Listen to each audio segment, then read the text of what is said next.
उत्तर प्रदेश उच्चतर शिक्षा सेवा आयोग असिस्टेंट प्रोफेसर परीक्षा 2014 का यह प्रश्न पत्र है। हम अपनी सोशियोलॉजी सीरीज के अंतर्गत प्रीवियस ईयर क्वेश्चन पेपर देख रहे हैं। अगर ये वीडियो आपको हेल्पफुल लगता हो तो चैनल को सब्सक्राइब करें, ज़्यादा से ज़्यादा शेयर करें, वीडियो को लाइक करें। इसके पहले हमने 2 प्रीवियस ईयर पेपर अपलोड कर दिए जिसको आप देख सकते हैं जाके। तो चलिए शुरू करते हैं। पहला क्या है, संस्कृति का मुख्य भाग क्या है? तो ऑप्शन नंबर सी सही है हमारा, प्रतीक। कोई क्रिया या वस्तु जो किसी अन्य क्रिया या वस्तु या विचार का प्रतिनिधित्व करती है, प्रतीक कहलाती है। अधिक विशिष्ट रूप में संस्कार, स्वप्न या मिथक के शब्दार्थ के क्षेत्रों में अति लघु अर्थ इकाई के प्रतीक कहा जाता है। मनोविश्लेषण में किसी दमित अचेतन इच्छा को प्रतिनिधित्व करने वाला व्यवहार या वस्तु को प्रतीक कहा जाता है।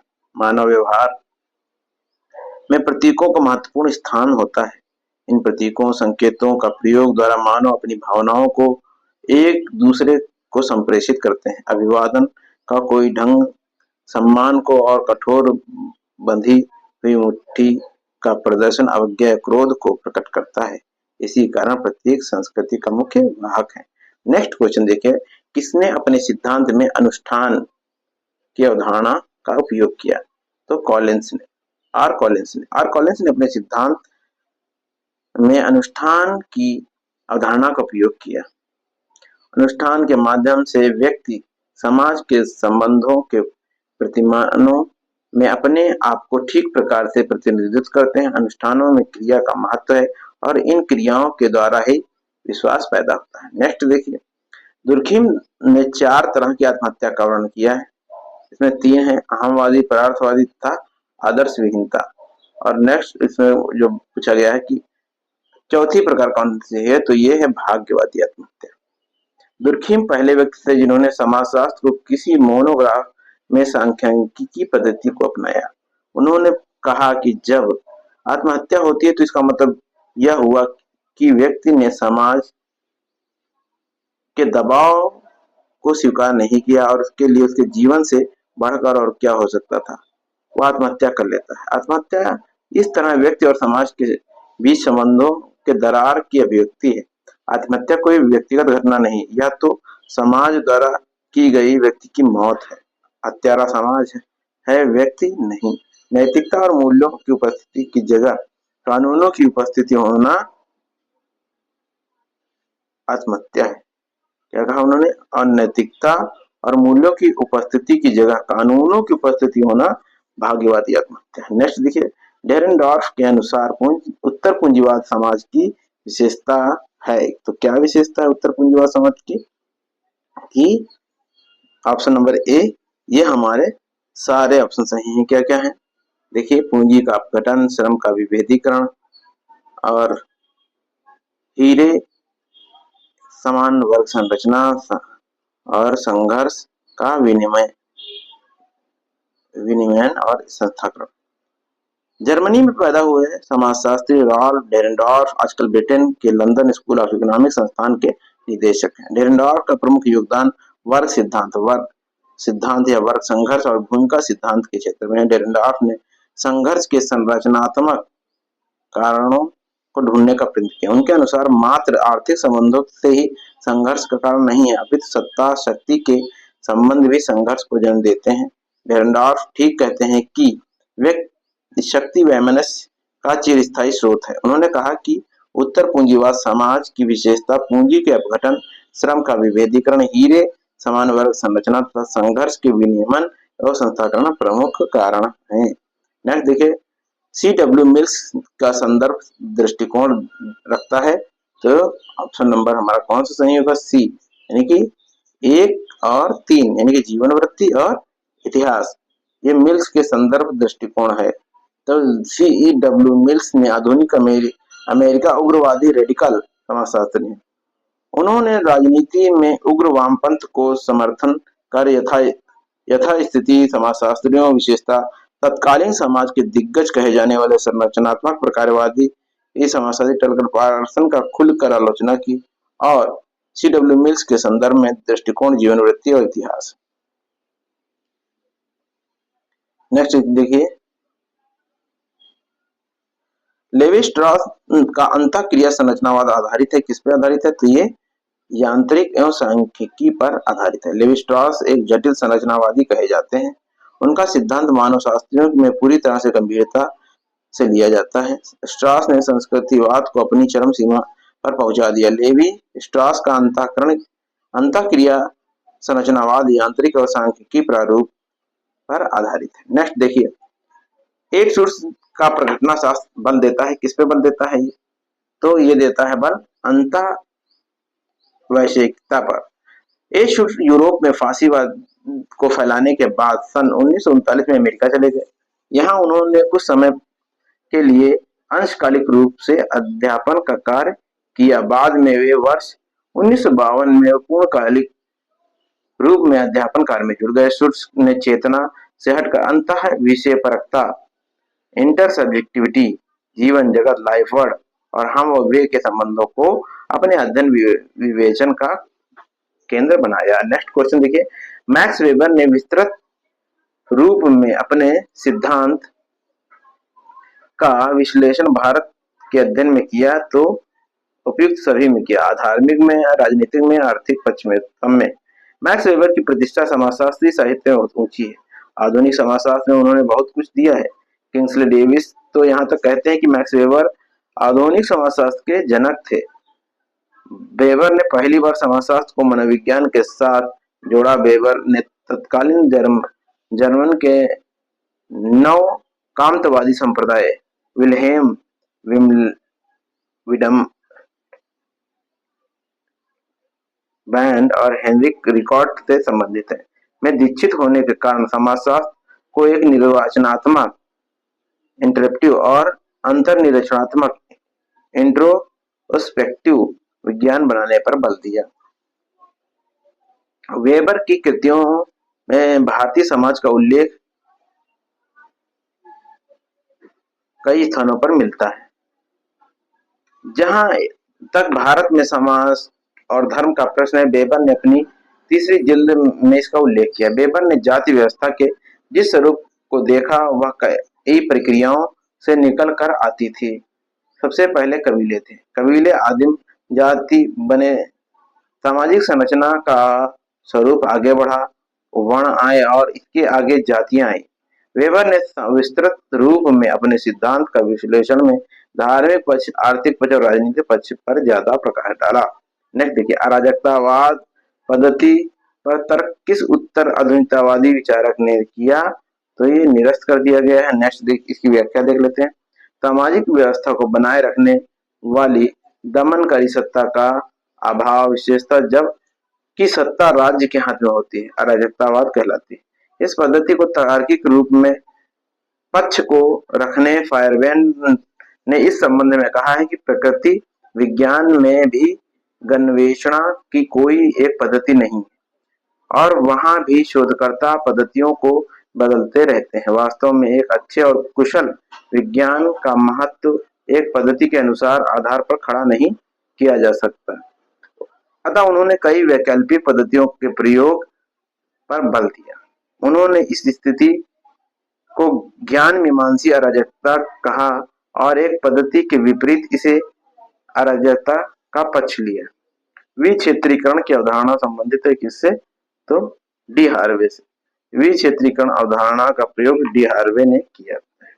नेक्स्ट देखिए, सामाजिक दूरी पैमाना किसने प्रस्तुत किया? तो ये बोगार्डस ने। व्यक्तियों और समूहों के बीच पृथकता की भावना अथवा वास्तविक पृथक्य और सीमित सामाजिक संबंध या सामाजिक अंतःक्रियाओं में उत्पन्न किसी प्रकार का विघ्न सामाजिक दूरी का संकेत देता है। सामाजिक दूरी का भावना में बहुधा भय और विद्वेष निहित होता है। सामाजिक दूरी को मापने का प्रयास E.S. बोगार्डस ने पूर्वग्रह संबंधी मनोवृत्तियों के अपने अध्ययनों में किया। किसी व्यक्ति द्वारा अपने से भिन्न जाति प्रजाति के पड़ोस में न रहने की भावना अत्यधिक सामाजिक दूरी और भिन्न भिन्न जाति प्रजाति में विवाह की अनुमति सामाजिक निकटता को प्रकट करती है। नेक्स्ट देखिए, उस तार्किक क्रिया उस तार्किक क्रम में लगाएं जिसमें पी बर्गर ने उसकी व्याख्या की है। तो ऑप्शन नंबर सी ए ही सही है हमारा। कौन कौन सा है? स्वभावगत, संस्थागत, वैधिकरण और बाह्यकरण। स्वभावगत, संस्थागत, वैधिकरण और बाह्यकरण। पी बर्गर ने द्वितीय विश्व के अनेक मसलों से लेकर परिवार के समाजशास्त्र और राजनीतिक समाजशास्त्र और धर्म के समाजशास्त्र जैसे अनेक विषयों पर लिखा है, किंतु उनका प्रमुख रुचिकर विषय सामाजिक सिद्धांत रहा है। बर्गर ने स्वभावगत, संस्थानीकरण, वैधिकरण और बाह्य करण के तार्किक क्रम में रखकर जबरदस्त व्याख्या की है। नेक्स्ट देखिए, भूमिका की आंतरिक संरचना का सिद्धांत किसने प्रतिपादित किया? तो ऑप्शन नंबर बी नाडाल ने। किसने? नाडल। भूमिका की आंतरिक संरचना का सिद्धांत नाडल ने प्रतिपादित किया। नाडल के अनुसार भूमिकाओं का संपादन के आधार पर निर्मित संबंधों के द्वारा ही समाज में व्यवस्था बनी रहती है, समाज इनके द्वारा क्रमबद्ध रहता है। नेक्स्ट देखिए, निम्नलिखित में कौन समाजशास्त्र के उद्भव के बौद्धिक स्रोत माने जाते हैं? तो ऑप्शन नंबर डी सही है हमारा। कौन कौन से हैं? एक तीसरा हो गया आपका और एक चौथा, यानी कि इतिहास का दर्शन और सामाजिक सर्वेक्षण। समाजशास्त्र के उद्भव के बौद्धिक स्रोत का संबंध इतिहास के दर्शन और सामाजिक सर्वेक्षण से है, जबकि समाजशास्त्र के आविर्भाव के मूल में 18वीं सदी के यूरोप के सामाजिक, आर्थिक और राजनीतिक पृष्ठभूमि की महत्वपूर्ण भूमिका थी। इसमें प्राथमिक रूप से ब्रिटेन की औद्योगिक क्रांति और फ्रांस की सामाजिक क्रांति का विशेष योगदान था। नेक्स्ट देखिए, निम्नलिखित में से कौन परंपरावाद को एक परिप्रेक्ष्य के रूप में प्रयोग में लाता है? तो ये कौन सा है? ऑप्शन नंबर सी रही है, ए के शरण ने परंपरावाद को एक परिप्रेक्ष्य के रूप में प्रयोग किया। नेक्स्ट देखिए, निम्नलिखित में से किस प्रमाप में वास्तविक शून्य उद्गम होता है? तो ऑप्शन नंबर डी सही है हमारा। अनुपात प्रमाप में वास्तविक शून्य उद्गम होता है। अनुपातिक पैमाने की रचना तार्किकता के आधार पर की जाती है। इसकी शुरुआत एक निरपेक्ष शून्य बिंदु से होती है, जिसमें गुण विभाजन की प्रक्रिया अर्थपूर्ण बन जाती है। रोजमर्रा काम में आने वाले आयु और भार के पैमाने अनुपातिक के उदाहरण हैं। नेक्स्ट देखिए, एम फूको के लिए निम्नलिखित में कौन सा कथन सही नहीं है? तो देखिए कौन सा नहीं है, ये सही नहीं है, बी नंबर। बाकी ज्ञान के उत्पादन द्वारा लोग दूसरे लोगों पर शासन करते हैं। ज्ञान की उच्चतम रूप अधिकतम शक्ति रखता है। ज्ञान शक्ति का सर्वदा प्रतिवाद होता है। तो इसकी व्याख्या देखते हैं। मिशेल फूको ने अपनी कृति द आर्कियोलॉजी ऑफ नॉलेज में कहा है कि आधुनिक समाज में ज्ञान उत्पादन का एक साधन है, जिसके पास ज्ञान है उसके पास शक्ति है, और ज्ञान और शक्ति दोनों पारस्परिक रूप से एक दूसरे पर निर्भर है। फूको के अनुसार यथार्थ की सामाजिक रचना करने की भूमिका में भाषा और ज्ञान शक्ति के आधार पर कार्य करते हैं। उन्होंने यह विचार नहीं दिया कि ज्ञान और शक्ति का संबंध अभिजनों के षड्यंत्र का कारण होता है। नेक्स्ट देखिए, नेक्स्ट क्वेश्चन क्या है? पियरे बोर्डो ने हैबिटस की अवधारणा इंगित नहीं करती है। तो पियरे बोर्डो की हैबिटस की अवधारणा इंगित करती है सामाजिक संसार का व्यवहार करने हेतु मानसिक संज्ञात्मक संरचनाएं, सामाजिक संरचनाओं के आंतरिकरण के उत्पाद को, एक सामूहिक घटना को। नेक्स्ट देखिए, डेरिडा की दृष्टि में निम्नलिखित में से कौन से कथन सही नहीं है? तो देखिए कौन सा सही नहीं है हमारा। ऑप्शन नंबर डी व्याख्या देखिए। डेरिडा उत्तर आधुनिकतावाद के विचारक समझे जाते हैं। वे विखंडन सिद्धांत के जनक है। उत्तर आधुनिकता में उनका नाम विखंडन के साथ जुड़ा जाता है। वे कभी स्वीकार नहीं करते कि भाषा व्यवस्थित एवं स्थिर होती है। जे हैबरमास ने अपने आलोचनात्मक और सिद्धांत में निम्नलिखित में से कौन सी अवधारणा का प्रयोग की है? तो ऑप्शन नंबर डी जीवन संसार के उपनिवेशकरण। जे हैबरमास एक जर्मन समाजशास्त्री हैं। इनका सरोकार फ्रैंकफर्ट संप्रदाय से रहा है और वे संप्रदाय के द्वितीय पीढ़ी के अत्यंत प्रखर और अग्रणी विद्वान है। यह संप्रदाय समाजशास्त्री जगत में अपने आलोचनात्मक सिद्धांत के लिए जाना जाता है। जे हबरमास ने अपने आलोचनात्मक सिद्धांत में जीवन संसार का उपनिवेशीकरण धारणा का प्रयोग किया। नेक्स्ट देखिए, निम्नलिखित में से कौन सा प्रलय को आधुनिक तर्क संगतता का रूपोली समझता है? तो option number C, Z Bauman ने प्रलय को आधुनिक तर्क संगतता की रूपोली समझते हैं। कारण और प्रभाव के संबंध में व्याख्या हेतु सर्वाधिक उपयुक्त शोध प्रारूप कौन सा है? तो ए प्रयोगात्मक, किसी घटना और परिस्थिति और समस्या के उत्पन्न होने वाले कारण की खोज के उद्देश्य से किए गए अन्वेषण को व्याख्यात्मक या कारणात्मक शोध या अनुसंधान कहते हैं। इस प्रकार के शोध में घटना की व्याख्या की जाती है। घटना क्यों उत्पन्न हुई, ऐसा क्यों हुआ, इसमें क्या के स्थान पर क्यों प्रश्न पर ध्यान केंद्रित किया जाता है। सामान्यतः इस प्रकार के अध्ययन दो या अधिक चरों के बीच संबंध खोजने से संबंधित होते हैं। ऐसे शोध अध्ययनों में कार्य विधि एवं प्रयोगात्मक विधि दोनों का प्रयोग किया जाता है। नेक्स्ट क्वेश्चन देखिए, क्वेश्चन नंबर 23, अल्पतंत्र का लौ नियम और शक्ति की अवधारणा। शक्ति के स्थिर योग की अवधारणा, सामुदायिक शक्ति, वर्चस्व, इसका सही मिलान देख लेते हैं। क्या है? अल्पतंत्र का लौ नियम मिशेल का है, शक्ति के स्थिर योग की अवधारणा वेबर की है, सामुदायिक शक्ति पार्सन्स है, वर्चस्व ग्रामशी के है। महुआ में संयुक्त परिवार की संरचनात्मक और प्रकारात्मक एकता का अध्ययन किसने किया था? तो ये किया था आपके option number C, IP Desai.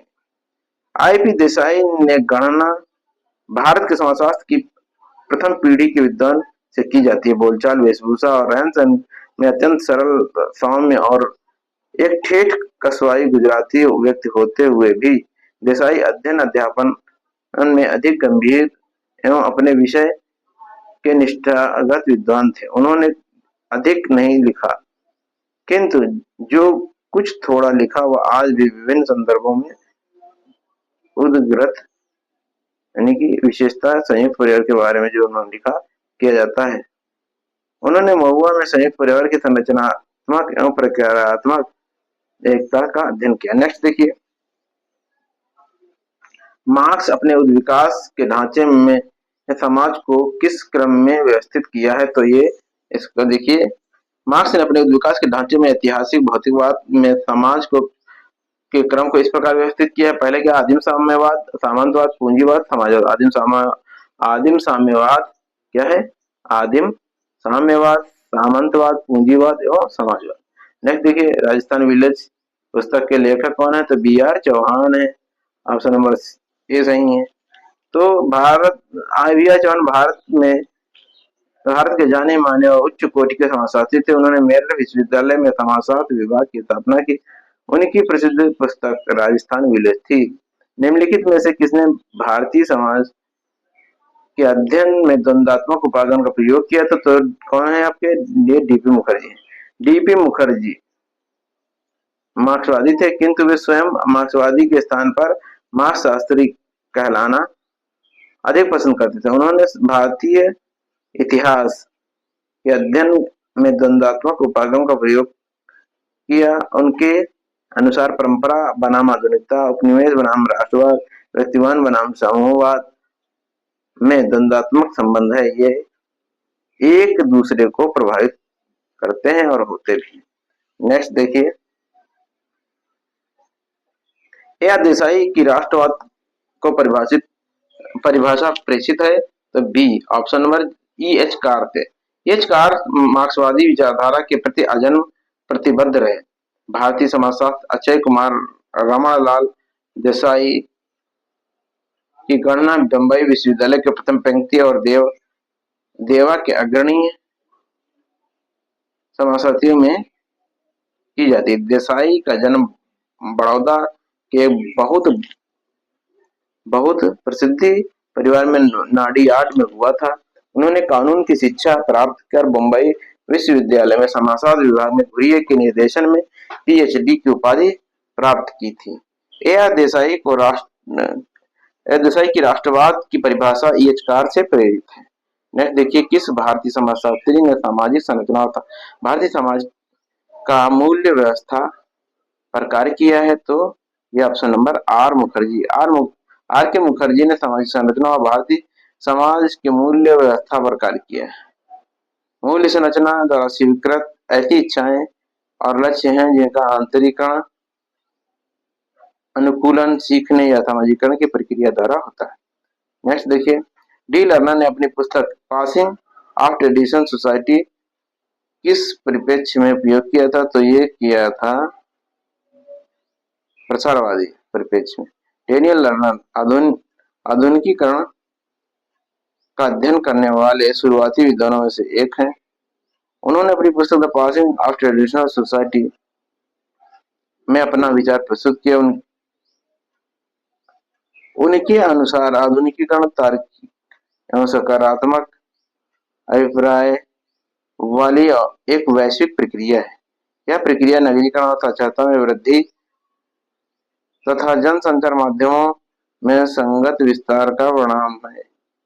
आधुनिकीकरण न सिर्फ संस्थानों से बल्कि व्यक्तियों के में परिवर्तन के माध्यम से घटित होती है। उन्होंने प्रसारवादी परिप्रेक्ष्य में the passing of traditional society पर कार्य किया। देखिए, ये यहाँ तक 30 क्वेश्चन हमारे कंप्लीट होते हैं। नेक्स्ट 35 क्वेश्चन हम नेक्स्ट वीडियो में पढ़ेंगे, जो 2014 का प्रीवियस ईयर पेपर है। तो वीडियो को लाइक कर दें, चैनल को सब्सक्राइब कर दें, ज़रूर शेयर करें। वीडियो देखने के लिए धन्यवाद।